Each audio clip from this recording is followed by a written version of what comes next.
Boa noite, meus irmãos. É uma alegria estar com vocês aqui nessa noite e poder compartilhar uma porção da Palavra de Deus, a porção das Escrituras. Minha oração é que o Deus Todo-Poderoso possa, de forma graciosa e efetiva, ministrar aos nossos corações.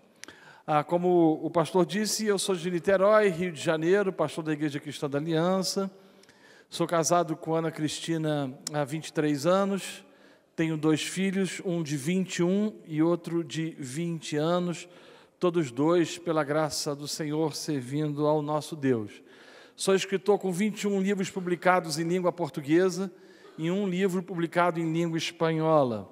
A boa parte da minha literatura, dos livros que eu escrevi, é possível hoje em dia encontrar nas livrarias seculares. Você encontra os livros que escrevi principalmente na área de família, na Siciliano, na Saraiva ou nas grandes livrarias do ramo. Como também você encontra livros que eu escrevi em livrarias evangélicas, dentre estes o que foi lançado pela editora Fiel no final do ano passado, em setembro do ano passado, melhor dizendo, chamado Reforma Agora, um antídoto para a bagunça evangélica no Brasil. Esse livro já se esgotou, né? A informação que eu tive há alguns dias passados é que em menos de um ano esse livro esgotou-se completamente.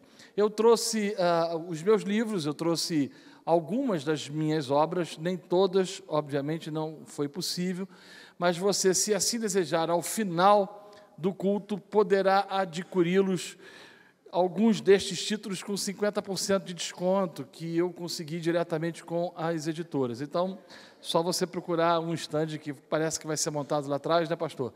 E você terá a oportunidade de adquirir esse material.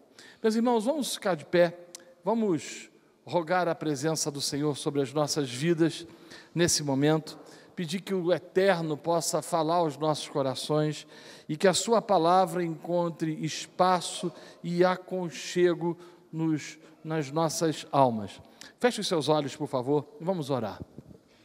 Senhor, nós te bendizemos pela sua bondade, nós te louvamos porque o Senhor tem sido um Deus bom.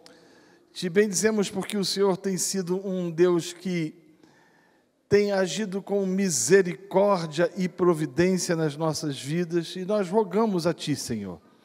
Venha com o Teu Espírito Santo falar aos nossos corações e que a gente saia daqui impactado, impregnado pela única mensagem capaz do coração do homem, o Evangelho da salvação eterna. É a oração que fazemos em nome de Jesus. Amém. Abra sua Bíblia comigo, por favor, na Epístola de Paulo aos Efésios, capítulo 2. Epístola de Paulo aos Efésios, capítulo 2. Nós vamos ler do primeiro verso ao versículo de número 10. Epístola de Paulo aos Efésios, capítulo 2, do primeiro versículo ao verso de número 10, que diz: Ele vos deu vida, estando vós mortos nos vossos delitos e pecados, nos quais andastes outrora, segundo o curso desse mundo, segundo o príncipe da potestade do ar, do espírito que agora opera nos filhos da desobediência, entre os quais todos nós também antes andávamos outrora, fazendo a vontade da carne e dos pensamentos, e éramos por natureza filhos da ira, como também os demais. Mas Deus, sendo rico em misericórdia, pelo seu muito amor com que nos amou, estando nós ainda mortos em nossos delitos, nos deu vida, e juntamente com Cristo somos salvos. E nos ressuscitou juntamente com Ele, e nos fez sentar nas regiões celestiais em Cristo Jesus, para mostrar nos séculos vindouros a suprema riqueza da sua graça, pela sua bondade para conosco em Cristo Jesus. Porque pela graça sois salvos, por meio da fé, e isso não vem de vós, é dom de Deus. Não vem das obras, para que ninguém se glorie, porque somos feitura dele, criados em Cristo Jesus para as boas obras, as quais Deus antes preparou para que andássemos nelas. Podeis assentar. Meus irmãos, antes de tratar especificamente, de fazer especificamente a exposição desse texto, gostaria de fazer algumas considerações.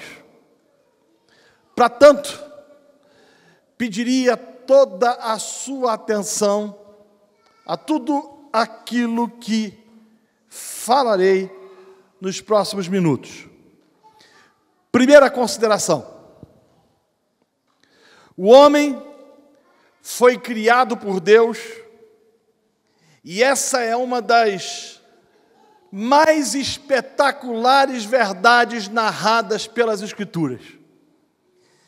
E aí talvez você esteja a dizer consigo mesmo: mas é elementar, pastor, que o homem foi criado por Deus. Eu bem disso sei. Eu entendo que você saiba.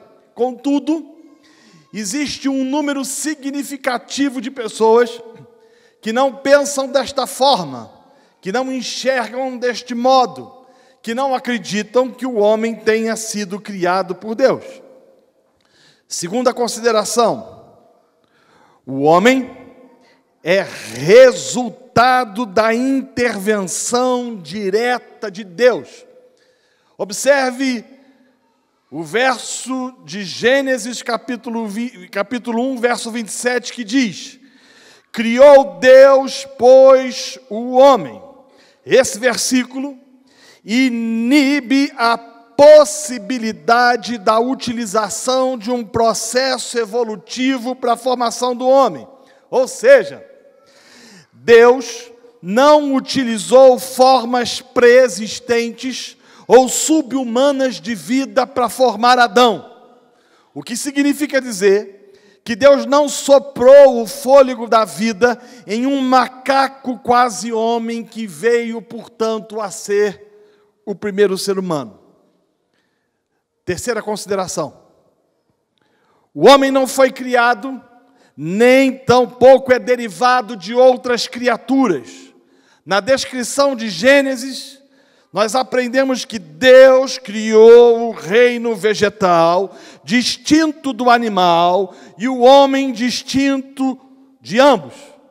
Quarto lugar, o homem foi colocado por Deus numa posição privilegiada em relação às demais criaturas, e essa posição exaltada é demonstrada de forma poética em salmos, como quando, por exemplo, Davi escreve uma exaltação das obras de Deus, dizendo: quando contemplo os teus céus, obras de teus dedos, e a lua e as estrelas que estabelecestes, que é o homem para que dele te lembres. E mais, disse Davi, e o filho do homem que o visites. Fizestes-o, no entanto, por um pouco menor do que Deus, e de glória e honra o coroaste, dando a ele domínio sobre as obras de tua mão, e sobre os seus pés tudo lhe pusestes.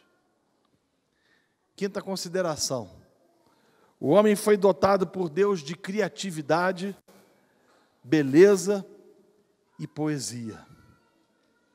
Além disso, nós aprendemos também que Deus não criou o homem de forma robótica. Na verdade, Deus criou o homem com a possibilidade de que este pudesse pecar. E as Escrituras nos ensinam que o homem pecou. A Bíblia é clara em afirmar que, em virtude da desobediência, uma ordem explícita de Deus, o homem caiu. E esta queda levou o homem para longe de Deus, transformando sua natureza numa natureza absolutamente depravada.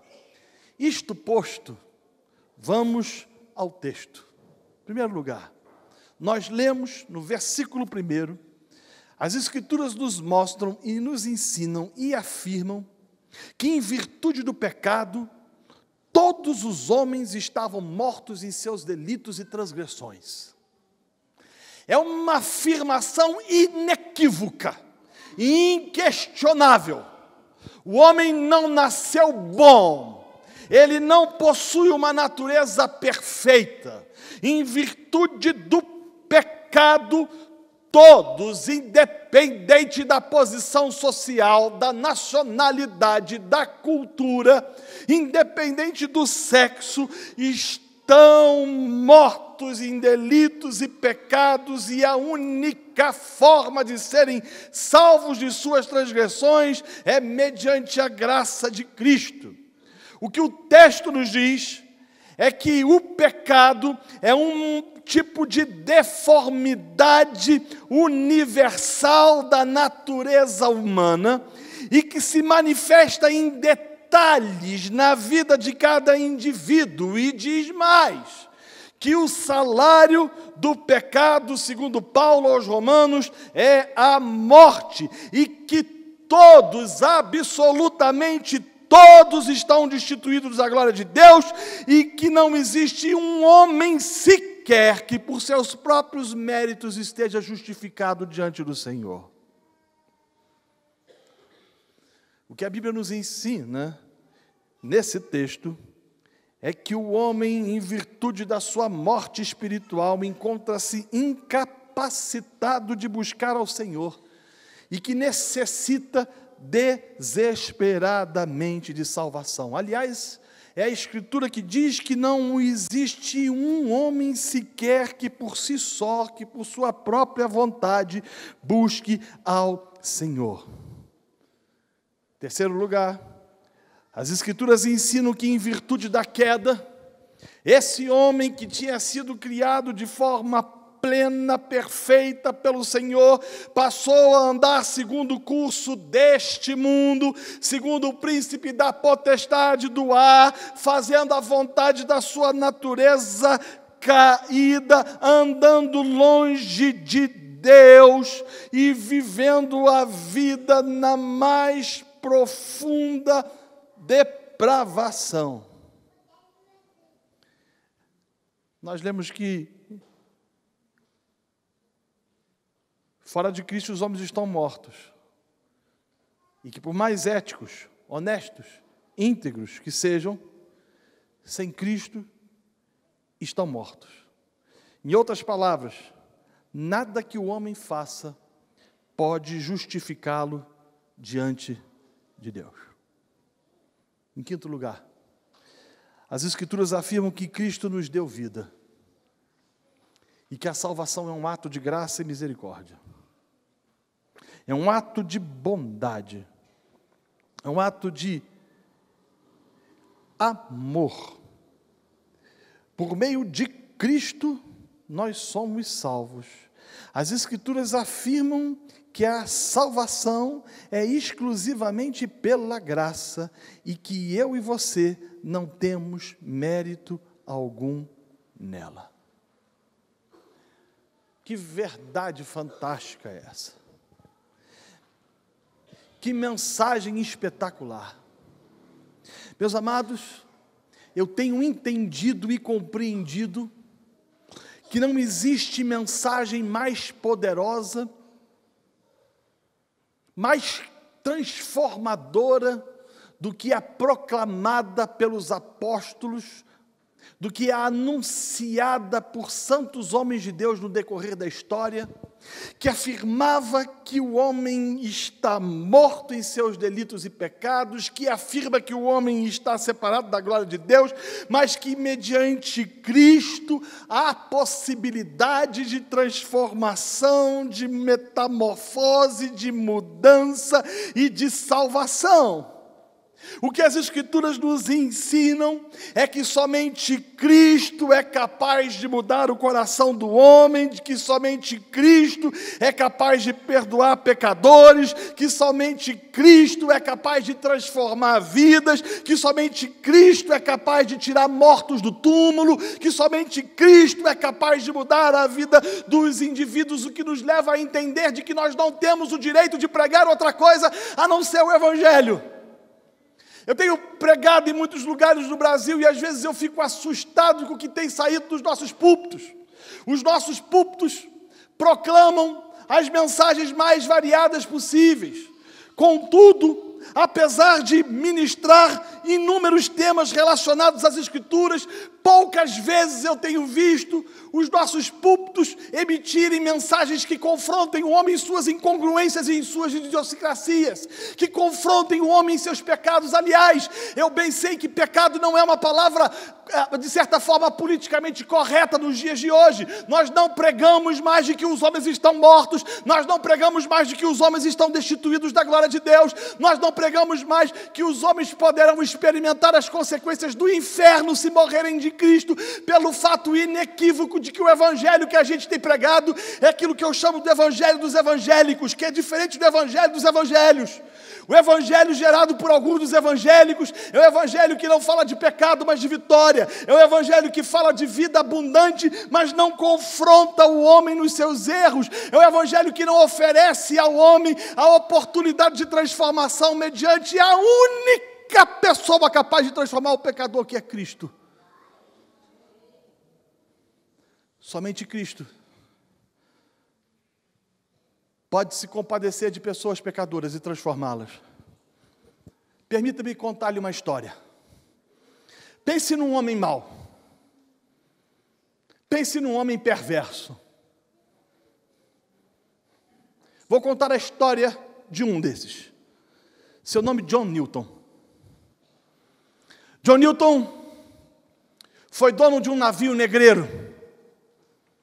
Ele costumava pegar a sua embarcação na Inglaterra, levá-la ao continente africano e encher o porão daquilo que ele chamava de carga. Era o nome que ele destinava aos escravos, carga. 400 pessoas eram manietadas e presas com grilhões no porão dessa embarcação, para que não tentassem o suicídio em meio à travessia. Não foram poucas as vezes que John Newton jogou crianças, mulheres e homens vivos em meio ao Oceano Atlântico para aliviar a carga e não enfrentar problemas maiores na travessia. Era um homem mau. Só que houve um dia que uma tempestade sacudiu a embarcação de Newton. E John Newton viu diante de si a morte. E é interessante, abrindo um parêntese, que quando a gente vê a morte, a gente tem a ideia daquilo que somos, daquilo que fazemos e daquilo que temos. E ele percebeu de que ele não estaria salvo, que ele não seria salvo. E ali ele resolve fazer uma oração. John Newton ergue a voz aos céus e diz: ó Senhor, salva-me. E eu prometo que se eu continuar vivo, se eu permanecer vivo, eu entregarei a minha vida a Ti. Milagrosamente, Deus salvou a vida de John Newton, como também todos aqueles que estavam na embarcação, e ele regressa a Londres. E quando ele chega a Londres, ele tem uma experiência profunda com a única pessoa capaz de transformar o coração do pecador, que é Cristo. E por 52 anos consecutivos, ele serve ao Senhor como ministro, influenciando homens como, por exemplo, William Wilberforce, que foi um dos caras, ou o cara responsável para erradicar o tráfico negreiro da Grã-Bretanha. Mas John Newton não ficou conhecido somente por influenciar o Wilberforce, ou por ter se transformado num grande pregador, ou num grande pastor da Inglaterra. Ele ficou conhecido por ter se transformado num dos maiores musicistas de todos os tempos. Algumas canções de Newton ainda são entoadas e cantadas em nossas igrejas nos dias de hoje. A mais famosa delas, a letra tem-se absoluta certeza que foi Newton que compôs. Mas alguns estudiosos da música questionam a melodia.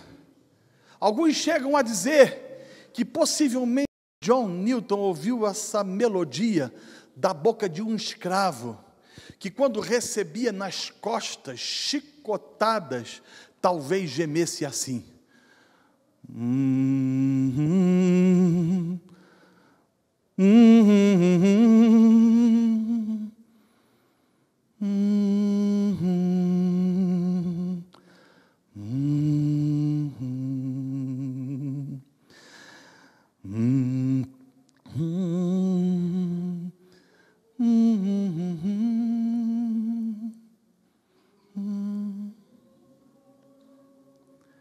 Foi John Newton que compôs Amazing Grace, Maravilhosa Graça.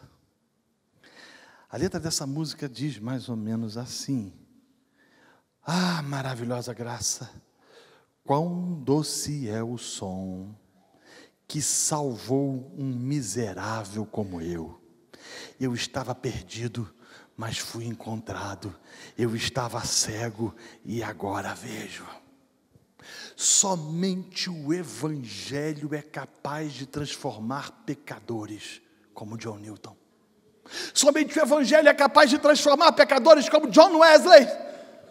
Wesley foi ordenado ministro do Evangelho sem convertido ser. Foi enviado para os Estados Unidos da América sem ter tido uma experiência de novo nascimento. Fracassa na sua missão. Regressa à Grã-Bretanha e encontra o seu irmão Charles absolutamente transformado. E mais o seu amigo George Whitefield, cheio da vida e da graça e do poder de Deus. E ele tentando entender esse Evangelho, tentando de alguma forma agradar a Deus com suas obras, questiona de que maneira ele poderia ser salvo num dia de semana, ao abrir as Escrituras e ler um texto, aliás, o mesmo texto que tinha impactado um monge alemão cerca de 2 séculos atrás. Esse homem é impactado pelo Evangelho e entende poderosamente que Cristo é capaz de transformar o coração do pecador.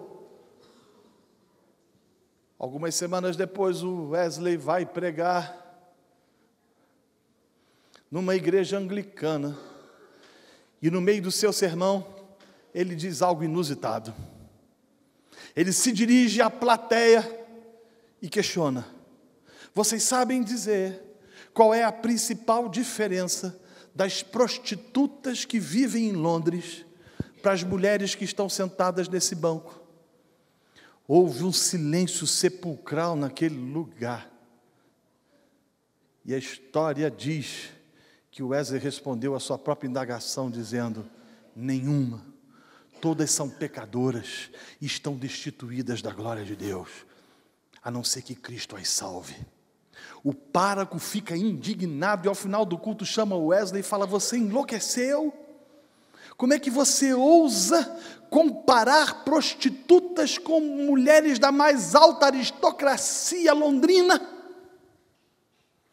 E ele se dirige ao pregador metodista, dizendo o seguinte: pois aqui você não pregará mais, as portas estão fechadas para você.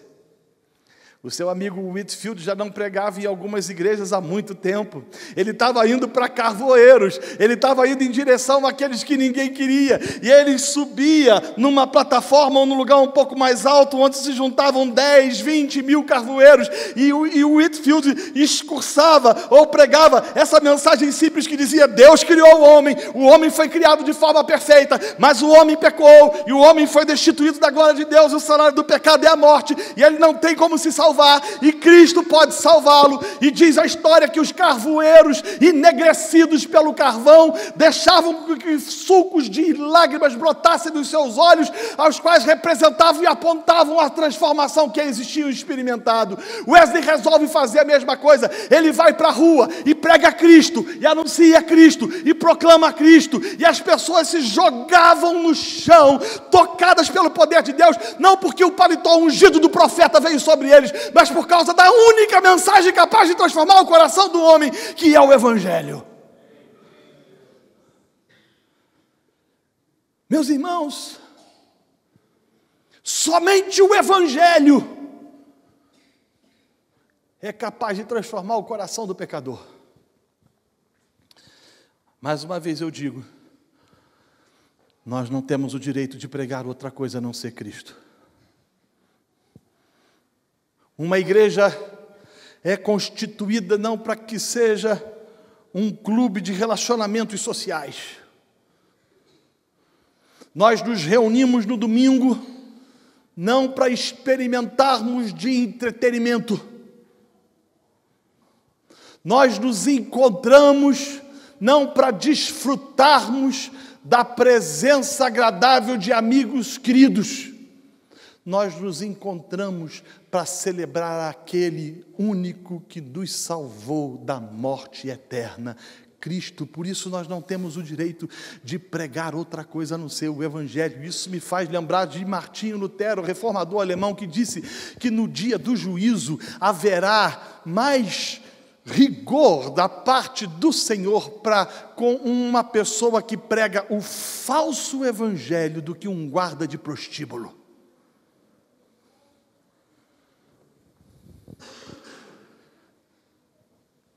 As Escrituras afirmam de que a salvação é por Cristo, mediante Cristo, e que somente Cristo é capaz de transformar o coração do pecador.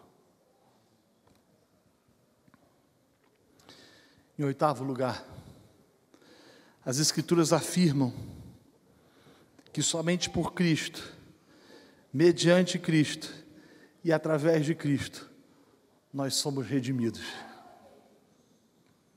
É por Ele, por meio dEle, por intermédio dEle e para a glória dEle. E mais, as Escrituras afirmam que somente Cristo pode fazer das nossas miseráveis vidas um grande e belo poema. O texto diz que nós somos feitura dele. Essa expressão no original grego, feitura, traz a ideia de uma poesia. Permita-me exemplificar isso de forma mais fácil de ser entendido. É como se nós fôssemos a pior vertente de um funk carioca. E Deus, pelo seu poder, nos transformasse numa sinfonia de Beethoven ou de Bach. É como se nós fôssemos o rascunho da miséria. E Deus, pelo seu poder, mudasse a nossa história. Só o Evangelho é capaz de transformar pecadores em poemas. Só o Evangelho é capaz de transformar gente morta em gente viva. Só o Evangelho é capaz de fazer com que pessoas que estejam mergulhadas, absortas em mais profundas transgressões, sejam absolutamente transformadas. Portanto, nós não temos o direito de pregar outra coisa a não ser Cristo. É Cristo que transforma o coração dos homens. Em maio do ano passado, eu recebi um telefonema. Era um missionário amigo do Peru. E ele falou: pastor, qual é a possibilidade de você vir aqui nos ajudar no treinamento de pastores e de líderes autóctones?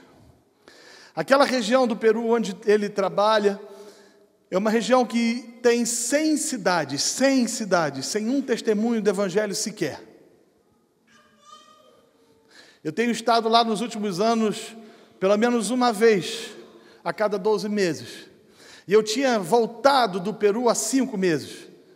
E eu não sei por que eu respondi a ele dizendo: sim, eu posso. E aí ele falou: qual, pastor, a possibilidade? Eu queria te fazer um segundo pedido. Qual a possibilidade de você trazer consigo o meu pai? Meu pai é um homem já idoso, não fala nenhum idioma, nunca pegou um avião, mora no interior do estado de Minas Gerais, não vai saber fazer o check-in, nem tampouco fazer a imigração. E eu não teria a coragem de pedir isso para outras pessoas, somente para alguns amigos. Você poderia trazer meu pai? Eu queria ver meu pai, eu não vejo meu pai há muito tempo. Eu tenho orado para o meu pai se converter. Tem 14 anos que eu clamo a Deus para que o meu pai seja convertido, mas o meu pai não ouve. E eu respondi dizendo: eu posso. Só que 2 semanas depois eu tinha me arrependido daquilo que eu tinha falado. A minha agenda estava uma verdadeira loucura. Viajando demais, amanhecendo em Manaus e dormindo em Porto Alegre. Nesse ínterim, eu ia pregar num congresso de uma igreja batista numa cidade próxima à minha e eu estava muito angustiado. E eu cheguei na igreja, perguntei ao pastor: pastor, tem um lugar onde eu possa orar? Eu preciso ter um momento de oração porque eu não estou me sentindo bem. E o pastor falou: o gabinete tem obras, mas se você quiser, o berçário está fechado ainda, você pode orar lá no berçário. Eu falei, não tem nenhum problema. Abriu a porta, me colocou ao lado de um berço, claro que por razões óbvias eu não deitei nele. E ali eu comecei a fazer uma das orações mais imbecis que uma pessoa pode fazer ou pode emitir. Eu não sei se você já fez orações imbecis, mas eu já fiz. E ali eu fiz uma seguinte oração. Eu falei, Senhor, eu não vou mais ao Peru. Estou aqui te comunicando. Assim, uma arrogância. Não vou porque eu estou cansado. Muito cansado. E eu senti o Espírito Santo iluminando o Salmo 23 no meu coração, e eu lembrei do texto que diz que o Senhor é aquele que nos leva para as águas de descanso. E eu nitidamente senti que Deus dizia ao meu coração, não se preocupe, porque eu vou te trazer descanso. Mas o tolo aqui, pela segunda vez, disse, mas eu não vou. Não vou porque eu estou desanimado. Eu estou com mais horas de voo do que o urubu, eu não saio de avião. É para lá e para cá, eu não vou, eu estou cansado. Para eu viajar até Lima eram 6 horas, eu teria que permanecer no aeroporto de Lima 8 horas esperando um outro avião para chegar no norte do país. Falei, eu não vou, eu estou desanimado. E aquela mesma doce voz me fez lembrar do Salmo 23, iluminou o texto no meu coração, e eu lembrei da palavra ou da passagem que diz que é aquele que refrigera a nossa alma. E nitidamente eu senti que o Senhor iria refrigerar minha alma. Mas eu falei pela terceira vez, eu não vou. E aí resolvi apelar.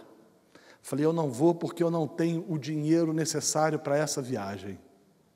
Falta-me os recursos para essa viagem missionária e eu não vou. Nisso, o pastor bateu a porta do gabinete e disse, irmão, vai começar o culto, vamos. E eu fui, e esqueci daquela situação. Por mais de 1 hora eu não preguei outra coisa a não ser Cristo e este crucificado. Ao final do culto, um casal que eu não sabia quem era, que eu não conhecia, se aproximou de mim chorando em bicas, aos borbotões, desesperado, com um cheque na mão, dizendo, olha, pastor, eu não sei para quê, mas isso é para te entregar. Quando eu olhei o cheque, era exatamente o valor da viagem. Eu olhei para o casal e falei, eu não quero. Chamei o pastor, porque eu tenho muita preocupação com isso. Falei, pastor, olha, esse casal aqui quer me dar esse cheque. E o pastor olhou para o cheque e falou assim, mas é para você receber. E eu falei, o que eu vou fazer no Peru? Acabei de chegar de lá, tem 5 meses que eu fui para lá, liguei para minha esposa, contei a história para ela, eu falei, o que eu faço? E ela disse, você é louco em dizer que não vai? Reuni o conselho, os meus presbíteros, nós sentamos juntos, eu falei, gente, o que eu faço? Eu não sei se vou, não sei se não vou, eu não sei o que tenho que fazer no Peru. E aí eu lembrei do pai do missionário, eu falei, será que Deus quer me levar ao Peru por causa desse homem?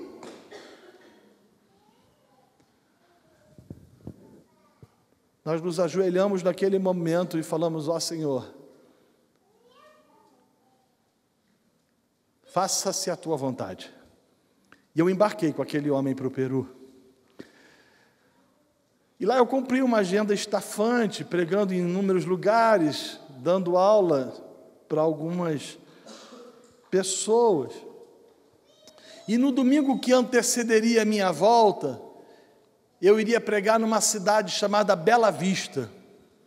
Essa cidade fica embrenhada no meio do deserto de Sechura, que é o 5º maior deserto do mundo.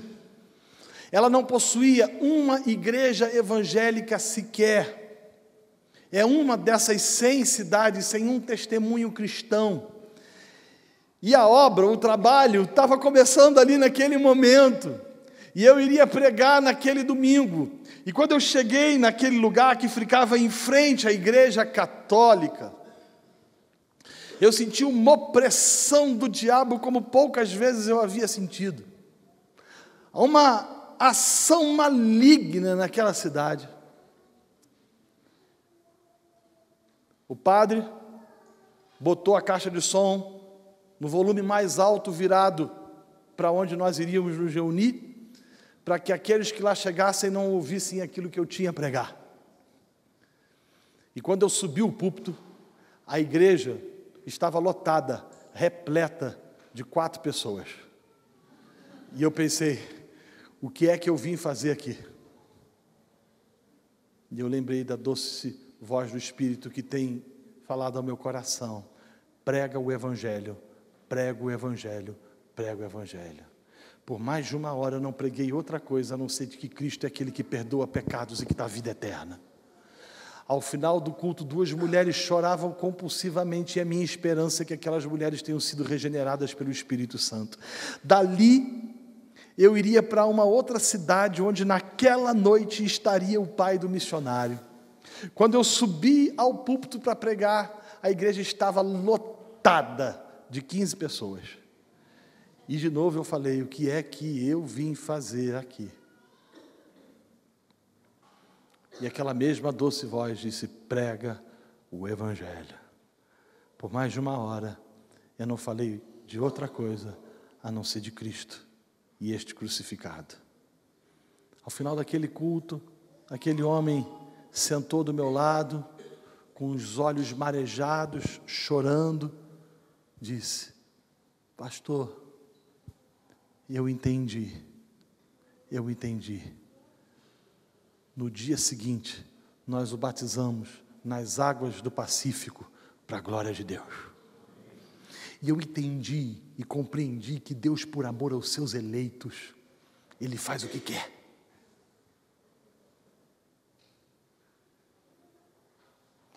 Irmãos, permita-me trazer uma palavra para vocês que estão fazendo 38 anos de história.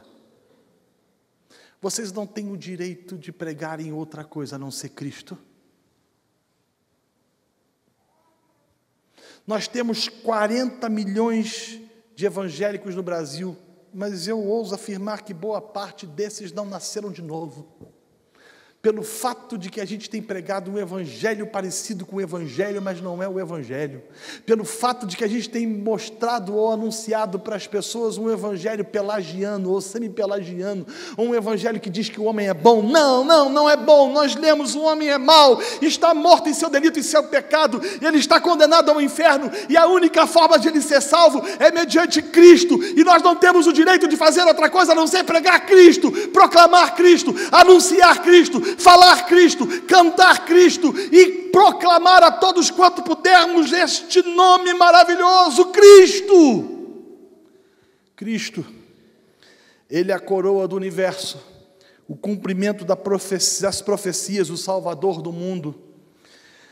Cristo, Ele sobrepuja a todos, Ele é a voz humana em toda a música e a estética em toda a escultura. Cristo, Ele é a mistura mais aprimorada de luz e sombra em toda a pintura. Ele é o ápice de realização em qualquer empreendimento. Para o artista, Ele é o suprassumo da beleza. Para o arquiteto, a pedra fundamental, Cristo. Para o astrônomo, Ele é a estrela da manhã. Para o padeiro, o pão da vida, Cristo. Para o biólogo, Ele é a vida. Para o construtor, o alicerce seguro, Cristo. Para o carpinteiro, Ele é a porta. Para o médico dos médicos, Cristo. Para o educador, Ele é o grande mestre. Para o engenheiro, o caminho novo e vivo, Cristo. Para o geólogo, Ele é a rocha eterna. Para o escritor, a palavra viva, Cristo. Para o fazendeiro, Ele é o semeador, o Senhor da colheita. Para o floricultor, a rosa de Saron e o lírio do vale, Cristo. Para o paisagista, Ele é a videira verdadeira. Para o juiz, o justo juiz de toda a humanidade, Cristo. Para o jornalista, Ele é a boa nova de grande alegria. Para o filósofo, a sabedoria divina, Cristo. Para o pregador, Ele é a palavra de Deus. Para o estadista, o desejado das nações, Cristo. Para o trabalhador, Ele é provedor de descanso. Para o pecador como eu e você, o Cordeiro de Deus que tira o pecado do mundo, Cristo. Para o cristão, Ele é o Filho do Deus vivo, o Salvador e Senhor. Para o discípulo, Ele é o comandante geral que nos dá com ordem com clareza: incondicional, inconfundível. Ele é o Cristo, o incomparável. Nós não temos o direito de pregar outra coisa. Isso me faz lembrar de Spurgeon, o príncipe dos pregadores, que no século XIX disse: eu bendigo meu Senhor e Mestre por ter me dado um evangelho que posso levar a pecadores mortos. Um evangelho que está à disposição do mais vil de todos os homens. Eu quero terminar esse sermão com alguns conselhos e algumas dicas práticas. Primeiro, lembre-se que o homem está morto. E pregar um evangelho estereotipado significa oferecer Tilenol para aquele que sofre de metástase.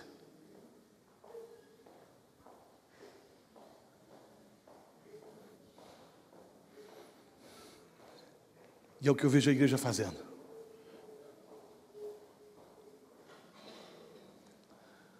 Alguns já me disseram: mas pastor, se a gente falar do estado de pecaminosidade do homem, a gente falar que o homem está morto e que ele vai para o inferno, muita gente vai embora.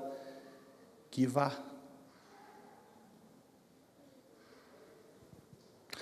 O evangelho, quando ele é pregado, duas coisas acontecem. A primeira é que os eleitos são salvos, a segunda é que os réprobos têm os seus corações endurecidos. Mas os eleitos, quando salvos, são transformados em poesia, em poema.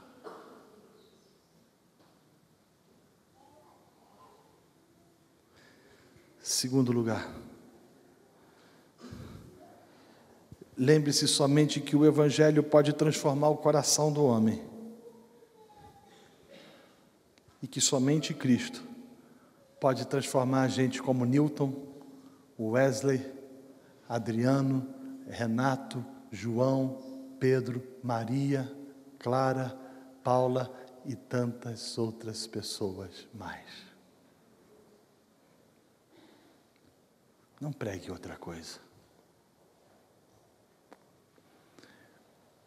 Sigamos à risca o conselho de Spurgeon, que disse que a igreja não foi constituída para promover entretenimento, mas para anunciar a única mensagem capaz de transformar o coração do homem.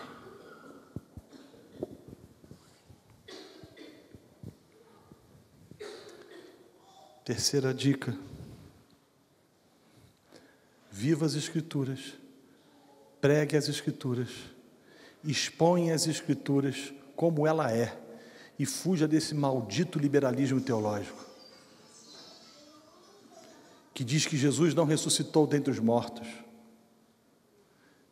que trata do pecado de forma relativista, que não põe pingos nos is e que não diz para o homem que ele precisa se arrepender das suas iniquidades e das suas transgressões. Paulo é claro em afirmar: vocês estavam mortos, mas Cristo vos deu vida.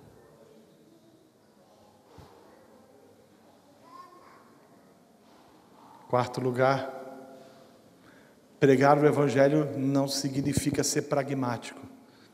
Por isso eu posso afirmar sem a menor sombra de dúvidas: cuidado com o pragmatismo. Vamos fazer isso que as pessoas vão se converter. Vamos criar as estruturas mais variadas que as pessoas vão vir à igreja. Pragmatismo não converte ninguém. O que converte as pessoas é o poder do evangelho. E quando a gente prega o evangelho, a gente não precisa fazer outra coisa a não se deixar que a mensagem do evangelho encontre o coração do pecador e faça dele uma grande e maravilhosa poesia. A pessoa que está ao seu lado era uma desgraça de um funk carioca. mas Deus a transformou num poema, pelo poder do Evangelho. Só o Evangelho é capaz de transformar o coração do pecador. Que Deus possa despertar a igreja brasileira, e que Deus possa usar essa igreja no decorrer dos anos, e que o desejo do pastor, do conselho, dos diáconos, dos membros, não seja outro, a não ser viver para a glória de Deus e pregar para que os homens sejam salvos e para que o nosso Senhor seja glorificado. Deus os abençoe rica e abundantemente. Vamos ficar de pé.